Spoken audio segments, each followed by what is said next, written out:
வணக்கம். இது அதிர்வின் இன்றைய பிரதான செய்திகள். முதலில் தலைப்புச் செய்திகள். கபில சந்திரசேனவின் மர்ம மரணம் தொடர்பில் வெளியான தகவல்கள். பொய் சொல்ல வேண்டாம், உங்களையும் கூட்டிச் செல்வோம். வீட்டிற்கு வந்த 5 நபர்கள். பணிப்பெண் கூறிய சாட்சியங்கள். அன்று நடந்ததென்ன?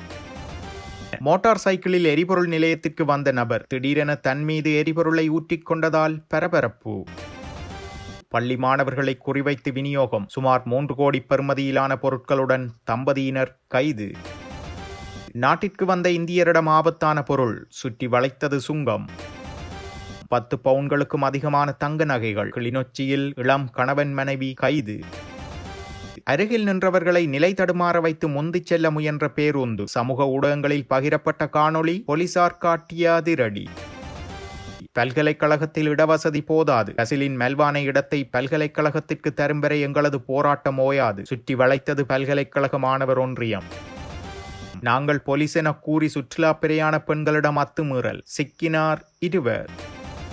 பணமோசடி வழக்கு விசாரணை. நான் குற்றவாளி அல்ல, குற்றவாளி கூண்டிலிருந்து தெரிவித்தார் ஜோசித ராஜபக்ச. சிறையை உணருங்கள். 2000 ரூபாயுடன் சிறை சுற்றுலா. வினோத சம்பவம் பதிவு. விடுதியில் தங்கியிருந்த பயணிகள் பிக்மி மூலம் முச்சக்கர வண்டியொன்றை அழைத்ததால் சர்ச்சை. தனியார் விடுதி நிர்வாகத்திடம் சாரதிகள் வாய்த்தர்க்கம். 1 லிட்டர் 450 ரூபாய். பல மடங்கு அதிகமாக வாடிக்கையாளரை சுரண்டிய 2 ஹோட்டலுக்கு அபராதம். விதிக்கப்பட்ட தொகை எவ்வளவு? யாழில் மின்னல் தாக்கியதில் இளைஞர் பலி. வங்காள விரிகுடாவில் நிலை கொண்டுள்ள காற்றழுத்த தாழ்வு. பல மாகாணங்களுக்கு கனமழை காரணமாக சிவப்பு எச்சரிக்கை. அரச ஊழியர்களின் சம்பள அதிகரிப்பு. அரசாங்கம் எடுத்துள்ள நடவடிக்கை. கபில சந்திரசேனவின் மரணம் தொடர்பான நீதவான் விசாரணையின் 2ஆம் நாள் சாட்சி விசாரணை நேற்று கோட்டை நீதவான் பசன் அமரசேன முன்னிலையில் நடைபெற்றுள்ளது. கபில சந்திரசேன மர்மமான முறையில் உயிரிழந்த நிலையில் காணப்பட்ட முன்னாள் கிரிக்கெட் வீரர் அரவிந்தடி சில்வாவிற்கு சொந்தமான வீட்டின் சிசிடிவி கேமரா தொகுதிகளில் தரவுகள் எதுவும் சேமிக்கப்படவில்லை என கொழும்பு குற்றத்தடுப்பு பிரிவினர் நேற்று கோட்டை நீதவான் நீதிமன்றத்திற்கு அறிவித்துள்ளது. குறித்த வீட்டின் பாதுகாப்பு கேமரா தொகுதி இயங்கும் நிலையில் இருந்த போதிலும் அதில் தரவுகள் பதிவு செய்யப்படவில்லை என்பது விசாரணையில் தெரியவந்துள்ளதாகவும் அதிகாரிகள் குறிப்பிட்டுள்ளனர். அதனைத் தொடர்ந்து சந்தேகத்துக்கிடமான முறையில் உயிரிழந்த ஸ்ரீலங்கன் ஏர்லைன்ஸ் நிறுவனத்தின் முன்னாள் பிரதம நிறைவேற்று அதிகாரி கபில சந்திரசேனவின் மரணம் தொடர்பான நீதவான் விசாரணையின் 2ஆம் நாள் சாட்சி பதிவு ஆரம்பமாகியிருந்தது. இதன்போது கபில சந்திரசேனவின் உடலை முதலில் பரிசோதித்த தனியார் வைத்தியசாலை ஒன்றின் வைத்தியர் யசோதா லஷானி லியனகே மரண விசாரணை தொடர்பான சாட்சியத்தை வழங்கியுள்ளார். அவர் தெரிவிக்கையில், மே மாதம் 8ஆம் தேதி காலை 7:45 மணியளவில் எமது வைத்தியசாலையின் அவசர சிகிச்சை பிரிவுக்கு கிடைத்த அழைப்பிற்கிணங்க ஊழியர்கள் சிலருடன் காலை 7:50 மணியளவில் நான் இடத்திற்கு சென்றேன். சட்டத்தரணி என தன்னை அறிமுகப்படுத்திக் கொண்ட ஒருவர் எம்மை ஒரு படுக்கை அறைக்கு அழைத்து சென்றார். அங்கு கட்டில் காலியாக இருந்தது. இடதுபுற மூலையில் ஒரு கதவு இருந்தது. கதவுக்கு முன்னால் ஒரு கதிரை கதவை நோக்கியவாறு வைக்கப்பட்டிருந்தது. அதில் ஒரு நபர் வீழ்ந்து கிடந்தார். பின்னர் அந்த நபருக்கு உயிர் இருக்கிறதா என்பதை தெரிந்து கொள்ள உயிர் அறிகுறிகளை பரிசோதித்தேன். சுவாசம் நின்றிருந்தது. முகத்தில் ஒரு பகுதி கதிரையில் அழுந்திய நிலையில் காணப்பட்டுள்ளது. நாடி துடிப்பும் நின்றிருந்தது. எனது பக்கமாக விழுந்து கிடந்த அவரது வலது கையை நான் உயர்த்தி பார்த்தபோது அது பாதி மரத்து போன நிலையில் காணப்பட்டது. வலது கண்ணின் கருவிழி விரிவடைந்து அசையாமல் நிலையாக நின்றது. அதாவது நான் பரிசோதிக்கும் போது அந்த நபர் உயிரிழந்திருந்தார். வைத்தியர் உயிரிழந்தவரை பரிசோதித்த நேரத்துடன் ஒப்பிடும் போது அதற்கு எவ்வளவு நேரத்திற்கு முன்னர் மரணம் நிகழ்ந்திருக்க கூடும் என அங்கு சாட்சியங்களை வழிநடத்திய போலீஸ் அதிகாரி ஒருவர் வினவியிருந்தார். அதற்கு பதிலளித்த வைத்தியர் 1 மணித்தியாலம் அல்லது 2 மணித்தியாலங்களுக்குள் இருக்க வேண்டும் என குறிப்பிட்டுள்ளார். இதனைத் தொடர்ந்து நீதிமன்றத்தில் சாட்சியம் அளித்த கபில சந்திரசேனவின் வீட்டில் பணிபுரிந்த ஊழியரான மனதுங்க முதியன் சேலகா சோமதாச என்பவர் நீதவான் எழுப்பிய கேள்விக்கு பதிலளிக்கையில், கபில சந்திரசேன பிணை பெற்று மே மாதம் 6ஆம் தேதி பிரான்ஸ் பகுதியில் உள்ள வீட்டிற்கு வந்த தருணத்திலிருந்து மே மாதம் 7ஆம் தேதி மீண்டும் அரவிந்தடி சில்வாவின் வீட்டிற்கு புறப்பட்டு சென்ற தருணம் வரை அவரை சந்திக்க எவரும் வீட்டிற்கு வரவில்லை என கூறியுள்ளார். இதன் பின்னர் கபில சந்திரசேனவின் வீட்டில் பணிபுரிந்த மற்றொரு ஊழியரான சுப்ரஹிம் பிரமிளா என்னும் பெண்ணும் சாட்சியம் அளித்துள்ளார். அவர் தெரிவிக்கையில், மே மாதம் 6ஆம் தேதி கபில சந்திரசேன மாலை 5 மணியளவில் வீட்டிற்கு வந்தார். இரவு 8:30 மணியளவில் உணவு அருந்திவிட்டு நாங்கள் நலமாக இருக்கிறோமா, நாய்களுக்கு உணவு கொடுத்தோமா என்பது போன்ற சில விடயங்களை பேசிவிட்டு உடல் சோர்வாக இருப்பதாக கூறி உறங்கச் சென்றிருந்தார். மறுநாள் காலை 3:30 மணியளவில் காரில் வீட்டிலிருந்து சென்றவர் மீண்டும் வீட்டிற்கு வரவில்லை. அரவிந்த சாருடைய சாரதி மீண்டும் காரை கொண்டு வந்து எமது வீட்டில் நிறுத்திவிட்டு என்னிடம் சாவியை தந்திருந்தார். இரவு 11:30 மணியளவில் கபில சார் எனக்கு அழைப்பு விடுத்திருந்தார். முதலில் இரவு அணிவதற்கு ஒரு ஆடையை பையொன்றில் போடுங்கள் என கூறினார். பின்னர் 2வது முறையாக மீண்டும் அழைப்பெடுத்து 2 சோடி மூக்கு கண்ணாடிகள், மருந்துகள் மற்றும் ஒரு நீல நிற நிற பெல்ட் ஆகியவற்றை போடுங்கள் எனவும் கூறியிருந்தார். சாரத்திற்கு அடியில் நீல நிற பெல்ட் இருக்கிறது என்றும் கூறினார். அது கபில சந்திரசேன உடற்பயிற்சி செய்ய பயன்படுத்தும் ஒரு பெல்ட் ஆகும். அதனை எடுத்து செல்வதற்கு வாகனம் ஒன்றை அனுப்புவதாக அவர் கூறியிருந்தார். பின்னர் ஒரு வாகனத்தில் இருவர் வந்தனர். நான் அவர்களிடம் அந்த பையை கொடுத்துள்ளேன். மறுநாள் அவர் வராததால் காலை 6:40 மணியளவில் நான் அவருக்கு அழைப்பு விடுத்தேன். ஆனால் அவர் பதிலளிக்கவில்லை. கபில சந்திரசேன நீதிமன்றத்துக்கு செல்ல வேண்டும் என்று கூறியிருந்ததாலேயே நான் அவருக்கு அழைப்பு விடுத்தேன் என அவர் அங்கு தெரிவித்துள்ளார். கபில சந்திரசேன நீதிமன்றத்துக்கு செல்ல வேண்டும் என எப்போது கூறினார் என இதன்போது நீதவான் கேள்வி எழுப்பினார். அதற்கு பதிலளித்த அவர், முந்தைய நாள் ஆடைகள் உள்ளிட்ட பொருட்களை பெற்றுக் கொள்வதற்காக அழைத்த போது எனக்கு நாளை நீதிமன்றம் செல்ல வேண்டியுள்ளது, வெள்ளை நிற ஆடையொன்றை அயன் செய்து வையுங்கள் என கூறியதாக தெரிவித்துள்ளார். இங்கு மேலதிகமாக சாட்சியமளித்த அந்த ஊழியர் மே மாதம் 8ஆம் தேதி காலை 7:25 மணியளவில் குற்றப்புலனாய்வு திணைக்களம் என தங்களை அடையாளப்படுத்திக் கொண்டு வந்த 5 பேரை கொண்ட குழுவினர் வீட்டை சோதனை செய்வதற்கான ஆவணம் ஒன்றை காண்பித்து வீட்டை சோதனை செய்ததாக குறிப்பிட்டுள்ளார். இதன்போது அவர்கள், சார் வீட்டில் இருக்கிறார் தானே, பொய் சொல்ல வேண்டாம், உங்களையும் கூட்டிச் செல்வோம் என கூறியதாகவும் அந்த ஊழியர் தெரிவித்துள்ளார். காலை 8:15 மணியளவில் அவர்கள் புறப்பட்டு சென்ற பின்னர் கபில சந்திரசேன அவர்கள் உயிரிழந்து விட்டதை தான் அறிந்து கொண்டதாக அந்த ஊழியர் நீதிமன்றத்தில் தெரிவித்திருந்தார். இதன்போது கபில சந்திரசேனவின் வீட்டிலிருந்து அரவிந்தடி சில்வாவின் வீட்டிற்கு கபில சந்திரசேனவின் ஆடைகள், மருந்துகள் மற்றும் பெல்ட் அடங்கிய பையை எடுத்து சென்ற அரவிந்தடி சில்வாவின் 2 சாரதிகளிடமிருந்து சாட்சியங்கள் பதிவு செய்யப்பட்டுள்ளன. இவ்வாறான பின்னணியில் மேலதிக சாட்சிய விசாரணை மே மாதம் 19ஆம் தேதி வரை ஒத்திவைக்கப்பட்டுள்ளமையும் குறிப்பிடத்தக்கது. ஹோமாகமவில் உள்ள எரிபொருள் நிரப்பு நிலையம் ஒன்றில் மோட்டார் சைக்கிளில் வந்த நபர் ஒருவர் தன் மீதும் தான் ஓட்டி வந்த மோட்டார் சைக்கிள் மீதும் எரிபொருளை ஊற்றிக் கொண்டதை அடுத்து அங்கிருந்த ஊழியர்களால் மடக்கி பிடிக்கப்பட்ட சம்பவம் பரபரப்பை ஏற்படுத்தியிருந்தது. குறித்த சம்பவத்தின் காணொளி அங்கிருந்த சிசிடிவி கேமராவிலும் பதிவாகியுள்ளது. இதன் பின்னர் இச்சம்பவம் குறித்து போலீசாரிடம் அறிவிக்கப்பட்டதை அடுத்து ஹோமாகம போலீசார் அந்த நபரையும் மோட்டார் சைக்கிளையும் பொறுப்பேற்று மேலதிக விசாரணைகளை மேற்கொண்டு வருகின்றனர்.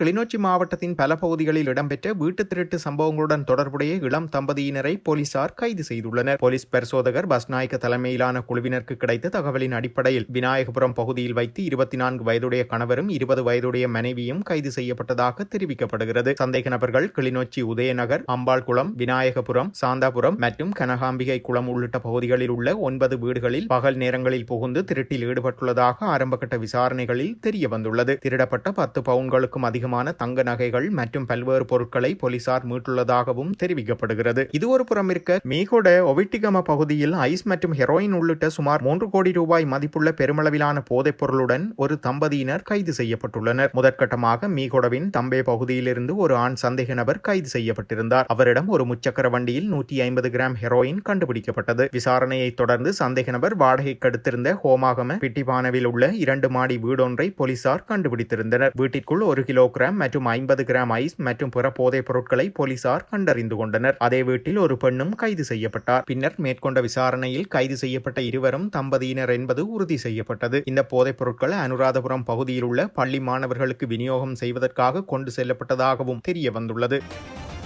கல்பெட்டியவிலிருந்து கொழும்பு நோக்கி சென்று கொண்டிருந்த ஒரு தனியார் பேருந்து மாதம்பே பகுதியில் மற்றொரு பேருந்தை அபாயகரமாக முந்திச் செல்லும் காணொளி சமூக ஊடகங்களில் பரவியதை தொடர்ந்து காவல்துறை விசாரணைக்கு எடுத்திருந்தது. மேற்படி பேருந்து முந்திச் செல்லும் போது மோட்டார் சைக்கிளில் பயணித்த ஒரு பெண் மற்றும் ஒரு குழந்தை உட்பட 3 பேர் விபத்தில் சிக்கிய சம்பவம் குறித்த காணொளியில் பதிவாகியுள்ளது. காவல்துறையின் கூற்றுப்படி காணொளியில் காணப்பட்ட போக்குவரத்து விதிமீறல்களை கண்டறிந்த மாதம்பே காவல் நிலைய அதிகாரிகள் அதே நாளில் அந்த பேருந்தை சோதனையிட்டனர். மேலும் ஓட்டுநருக்கு கடுமையான எச்சரிக்கை விடுக்கப்பட்டது. அவரது ஓட்டுநர் உரிமம் காவல்துறை காவலில் எடுக்கப்பட்டு தற்காலிக உரிமம் வழங்கப்பட்டுள்ளது. இதன் பின்னர் கடந்த 13ஆம் தேதி மாதம்பே காவல் நிலையத்தில் ஆஜராகுமாறு ஓட்டுநருக்கு அறிவுறுத்தப்பட்டதாகவும் காவல்துறை தெரிவித்துள்ளது. பொறுப்பற்ற மற்றும் சட்டவிரோதமான முறையில் வாகனம் ஓட்டியதற்காக அவர் மீது சட்ட நடவடிக்கையும் தொடங்கப்பட்டுள்ளதாக கூறப்படுகிறது.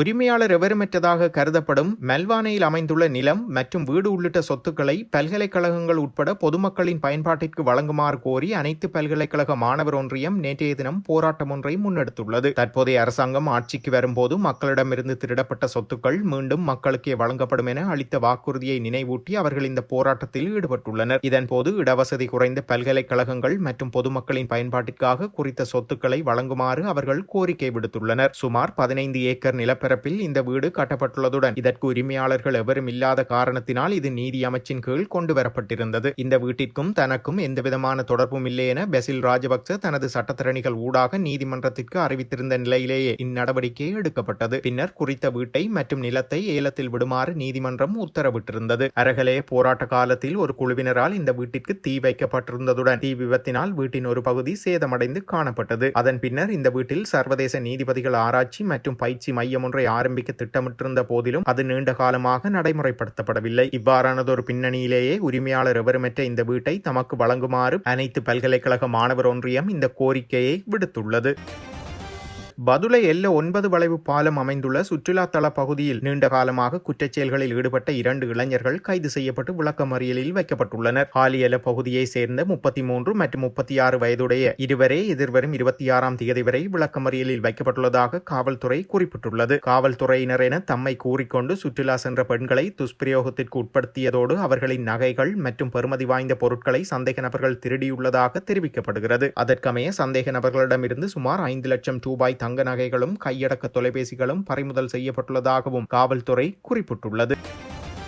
பணமோசடி தடுப்புச் சட்டத்தின் கீழ் முன்னாள் ஜனாதிபதி மஹிந்த ராஜபக்சவின் புதல்வர் ஜோசித ராஜபக்சவுக்கு எதிராக முன்வைக்கப்பட்டுள்ள குற்றச்சாட்டினை முன்னெடுத்து செல்ல முடியாதென பிரதிவாதி தரப்பால் முன்வைக்கப்பட்ட ஆரம்பகட்ட ஆட்சேபனையை கொழும்பு மேல் நீதிமன்றம் நேற்று நிராகரித்துள்ளது. கொழும்பு மேல் நீதிமன்ற நீதிபதி உதேஷ் ரணதுங்க இந்த தீர்ப்பை வழங்கியுள்ளார். தீர்ப்பை அறிவித்த நீதிபதி இந்த வழக்கில் பிரதிவாதிக்கு எதிராக சுமத்தப்பட்டுள்ள சதித்திட்டம் என்ற குற்றச்சாட்டினை முன்னெடுத்து செல்ல முடியாதென பிரதிவாதி தரப்பு முன்வைத்த ஆரம்பகட்ட ஆட்சேபனை அடிப்படையற்றதென அவர் குறிப்பிட்டுள்ளார். அதன்படி குறித்த ஆரம்பகட்ட ஆட்சேபனையை நிராகரிப்பதாக தெரிவித்த நீதிபதி பிரதிவாதிக்கு எதிரான அக்குற்றச்சாட்டினை தொடர்ந்து முன்னெடுத்து செல்வதில் எந்தவித தடையும் இல்லை என சுட்டிக்காட்டியுள்ளார். இதனைத் தொடர்ந்து பிரதிவாதியான ஜோசித ராஜபக்சவுக்கு நீதிமன்றத்தில் குற்றப்பத்திரிகை வாசிக்கப்பட்டுள்ளது. இதன்போது தன் மீதான குற்றச்சாட்டுகளுக்கு தான் குற்றவாளி அல்ல என ஜோசித ராஜபக்ச அங்கு தெரிவித்ததாகவும் கூறப்படுகிறது.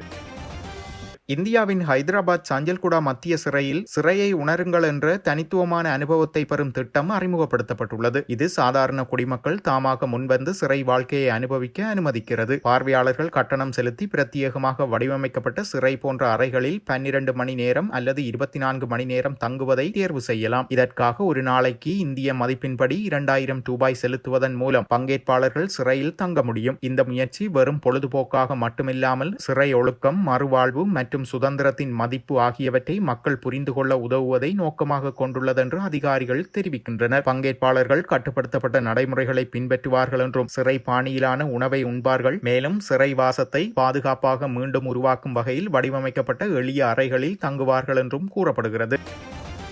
வவுனியா புகையிரத நிலைய வீதியில் அமைந்துள்ள தனியார் விடுதியொன்றில் தங்கியிருந்த சுற்றுலா பயணிகள் போக்குவரத்திற்காக பிக்மி செயலியூடாக முச்சக்கர வண்டியொன்றை முன்பதிவு செய்ததை அடுத்து அங்கு பதற்றமான சூழல் நிலவியுள்ளது. குறித்த விடுதியில் தங்கியிருந்த பயணிகள் தமது பயண தேவைகளுக்காக நவீன செயலியான பிக்மி மூலம் முச்சக்கர வண்டியொன்றினை அழைத்துள்ளனர். இதனை அறிந்த அப்பகுதியில் உள்ள முச்சக்கர வண்டி தரிப்பிடத்தில் வளமையாக சேவையில் ஈடுபடும் சாரதிகள் குறித்த இடத்திற்கு வந்து கடும் எதிர்ப்பினை வெளியிட்டுள்ளனர். தமது தரிப்பிட பகுதியில் வெளிவாரி முச்சக்கர வண்டிகள் அல்லது செயலி மூலமான சேவைகளை அனுமதிக்க முடியாதென கூறி சாரதிகள் விடுதி நிர்வாகத்தினருடன் கடுமையான வாய்த்தர்க்கத்தில் ஈடுபட்டுள்ளனர். இதன்போது விடுதி நிர்வாகத்தினருக்கு அவர்கள் அச்சுறுத்தல் விடுத்ததாகவும் கூறப்படுகிறது. எமது பகுதியில் நாம் நீண்ட காலமாக சேவையில் ஈடுபட்டு வருகிறோம். எமது வாழ்வாதாரத்தை பாதிக்கும் வகையில் இவ்வாறான செயலி மூலமான சேவைகளை விடுதிக்குள் அனுமதிக்க கூடாதென தெரிவித்தே இந்த எதிர்ப்பு முன்னெடுக்கப்பட்டுள்ளது. இரவு பகல் என அதிகரித்த கட்டணங்களை முச்சக்கர வண்டி தரிப்பிடத்தில் இருந்து சேவையில் ஈடுபடுபவர்கள் கோருவதால் சில இடங்களில் மீட்டரின்றியும் இரவு பகல் என அதிகரித்த கட்டணங்களை முச்சக்கர வண்டி தரிப்பிடத்தில் இருந்து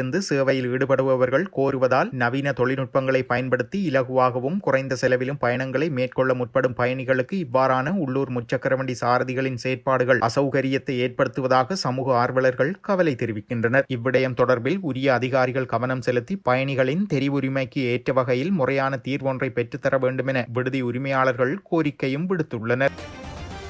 அரசாங்கத்தினால் நிர்ணயிக்கப்பட்ட அதிகபட்ச சில்லறை விலையை விட அதிக விலைக்கு போத்தல் குடிநீரை விற்றதாக மாவட்டத்தில் உள்ள 2 சுற்றுலா ஹோட்டல்களுக்கு மாத்தறை நீதவான் நீதிமன்றம் மொத்தமாக 10 லட்சம் ரூபாய் அபராதம் விதித்துள்ளது. நுகர்வோர் விவகாரங்கள் ஆணையத்தின் தகவல்படி ஒவ்வொரு ஹோட்டலுக்கும் 5 லட்சம் ரூபாய் அபராதம் விதிக்கப்பட்டுள்ளது. நுகர்வோர் புகார்களின்படி அந்த ஹோட்டல் ரூபாய் 100 விலையுள்ள 1 லிட்டர் தண்ணீர் போத்தலை 450 ரூபாய்க்கும் ரூபாய் 70 விலையுள்ள 50 மில்லி லிட்டர் போத்தலை ரூபாய் 300க்கு விற்று நிர்ணயிக்கப்பட்ட விலையை விட பல மடங்கு அதிகமாக வசூலித்து வாடிக்கையாளர்களை சுரண்டியுள்ளமை தெரிய வந்துள்ளது.